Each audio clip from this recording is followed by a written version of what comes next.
యాదాద్రి భువనగిరి జిల్లా చౌటుప్పల్ మున్సిపాలిటీ పరిధిలోని తంగేడిపల్లి వద్ద ఓ పెట్రోల్ బంక్లో నిలిపి ఉన్న లారీ డీసీఎంల డీజిల్ దొంగతనం చేశారు. దుండగులు డీజిల్ ట్యాంక్ తాళాలు పగలగొట్టి 1000 లీటర్ల డీజిల్ దొంగిలించారు. వారం రోజులుగా చౌటుప్పల్ మున్సిపాలిటీలో డీజిల్ చోరీలు జరుగుతుండటంతో వాహనదారులు బెంబేలెత్తుతున్నారు. కేసు నమోదు చేసుకున్న పోలీసులు సీసీ ఫుటేజ్ ఆధారంగా దర్యాప్తు చేస్తున్నారు.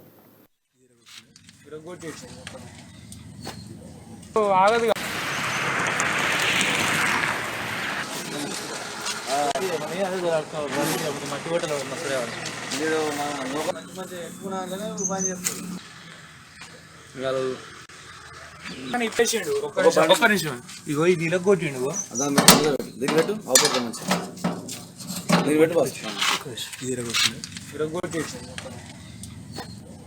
ఆగదుగా లోడ్ పని ఆయన పాప ఆయన